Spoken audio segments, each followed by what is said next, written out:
Good morning all. So I'm sorry, but this will be a bit of a rant because myself, like many others UKIPers, are getting fed up with people saying that we must vote for Tories to ensure that we get Brexit.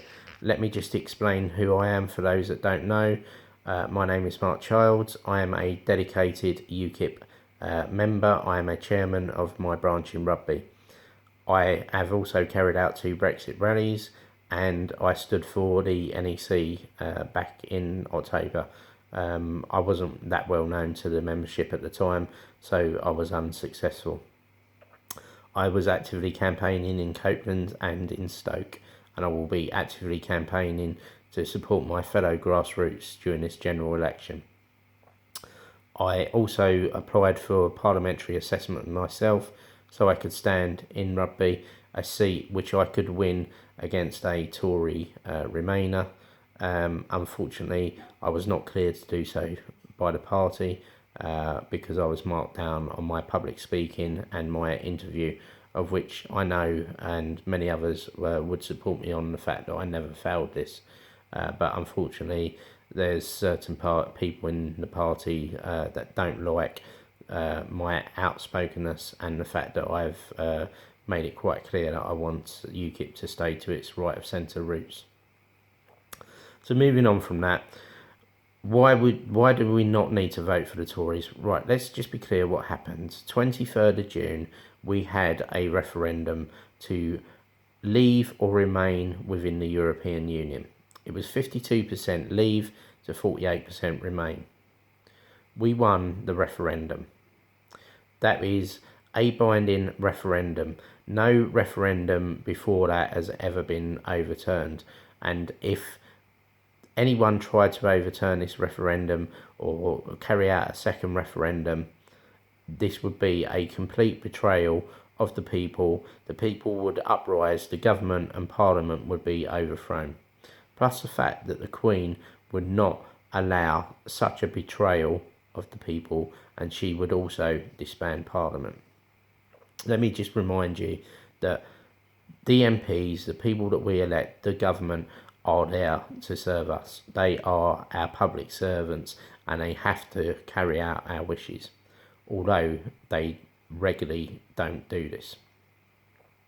The European Union themselves have now removed us from their map of their little club. They have greyed us out. They have a map with different colourings which shows the different levels of what the countries are at within their membership of the European Union. So that in itself shows that we are not part of this corrupt club anymore. We are not welcome. Plus the fact that they know that if for some reason this was overturned, if we stayed in officially with MEPs in the European Parliament, that we would always be a thorn in their side, that our dedicated MEPs, the likes of Nigel Farage and many others, would take them to task as they do regular, and this message would slowly filter out through the other European countries as it has started to do, and this would bring the downfall of the European Parliament, the European Union, much quicker than it currently will do once we've exited, if we get a strong Brexit. So this is why we do not need to just blindly vote for the Tories to ensure that we get our Brexit. We will get our Brexit, but it's the terms of the Brexit that we get that we need to worry about. Now, the Lib Dems would see us be part of the single market. They would see movement of people still. Labour would not have us part of the single market, so they claim, but would keep a movement of people. They would also have us attached to the European army. Now, the Tories say that they would stop all the things that we voted for. So we voted for no part of the single market, for our own trade deals, to protect our fishing waters, to stop immigration, to not be part of the European army. These are one of the many things that we voted for. But yet, if we look at what the Tory party have done and said so far, they're saying that immigration won't be stopped for a minimum of 5 to 10 years. Once we've left, once it's official. that they would try to keep us part of the single market if they could. That I'd imagine they'd want us to be attached to the European Army still, and also I don't believe they have any plans to protect our fishing waters. So this is against what we voted for. Now, the Tories have a mandate that is to look after the rich people of Britain above anything else, because it is the rich people that fund their party.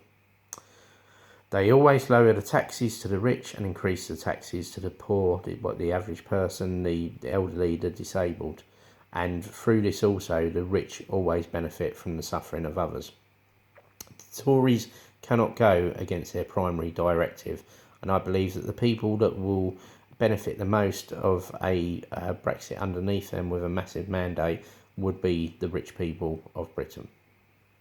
Now, I'm not saying that the Tories are all bad. There's some very good members and supporters, MEPs and MPs, the likes of Jacob Rees-Mogg and David Davis from Monmouth, not the Brexit MP, who I also have the pleasure of knowing, and many other decent Brexit MPs. But the party still has their mandate to follow, which is to look after the rich above anyone else. If we look at all the times that Tories have promised something, they've lied, they've cheated to us, and they've not carried them out, or their actions have made us worse off. We only have to look back to David Cameron, the previous Prime Minister. He was for Remain, but he made it quite clear that he would support the will of the people, the result of the referendum. So if we stuck with Remain, we would remain, and if we leave, he would start the process and he would make sure that we get a strong Brexit. These were his words himself. So we won the referendum, and then what happened? He stood down because he said he couldn't carry out the will of the people. And then what happened? We had the farce of getting a new PM. Michael Gove was pushed out, which I'm quite glad of, actually, from some of the things he's been saying recently. Boris Johnson, again, because I'm not quite sure where he stands, and it suggests that he actually supports Remain, as did Theresa May. Let me just be clear on that. The only one that would have been the best choice for PM was someone else who was badly treated, forced out, Angela Leadsom, who was forced out because she made a quite clear and accurate and statement. And there was nothing rude or derogatory in it. It was clearly her faults and the faults of the British people. She said Theresa May would not make a good PM to carry out Brexit because she does not know what it's like to have children, the want and desire to protect your children and their future. Now, for many of us, this is the reason why we voted Brexit, to ensure that our children have a safe and secure nation to live in. There was nothing wrong in her saying this. This was a completely fair and true statement. Now let's just go back to Theresa May. Bearing in mind she voted for Remain, she was the Home Secretary before that, and she was probably one of the worst Home Secretaries on record. She cut the police, she cut the prison service, she cut the border services. She didn't decrease immigration, she increased it. She also has said that she supports Sharia law and can see the benefits of Sharia law. Now, is this really someone that we really blindly want to trust? Bearing in mind, after her appointment, what happened? She went on holiday. Then she came back and nothing. No Brexit started. Months went by, lots of fancy talk, lots of meeting countries to make trade deals, of which she had no authority to do, while we were still under the EU control. And nothing. 2 Brexit rallies and nothing. A new year and nothing. And eventually the process was started in March. And still nothing.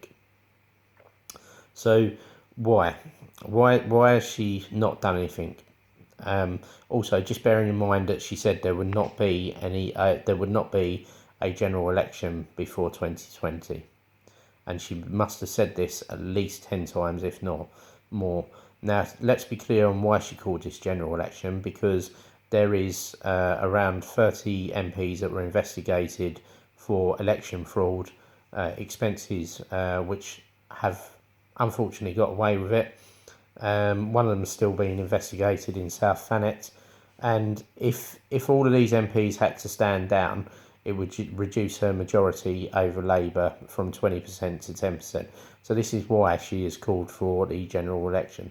So she has not made any promises that she has stood by to us yet. And how can we believe anything she says? Also, the fact that David Cameron is now crawled out of the dirt like the worm he is and supporting Theresa May and saying that we must vote the Tories to give Theresa May a massive mandate to carry out the Brexit that we asked for. This is the biggest Remainer who stood down because he could not carry out the will of the people, saying that we must support another Remainer, Theresa May. I believe what will happen is that we will get a weakened Brexit deal, which will benefit the rich above any others. We will not realise this until it's too late, and there will not be any way to reverse it after this. After this time, Theresa May will stand down, and this worm, David Cameron, will get himself back in. How can we trust that Brexit won't be delivered to how we want? The fact that maybe 3 MEPs from the Tories were not allowed to stand in their constituents because of their anti-Euro scepticism, and that grassroots members was elected as the candidate for their constituencies who are pro-Europe. The fact that Peter Mandelson has been targeting Brexit MPs, and many Brexit MPs are now not standing in their areas, and yet again lesser known Tory members are standing, who are conveniently Euro supporters as well. Does this not ring alarm bells in anyone's head? We cannot just give our votes blindly to the Tories and give them the massive mandate to screw us over like they always do. Now, UKIP has said that we must lend our vote to the Tories, even if there is a candidate in them areas, unless it's a target seat that we could win. Excuse me. I, however, would ask you not to do this. Now, I would beg you not to do this.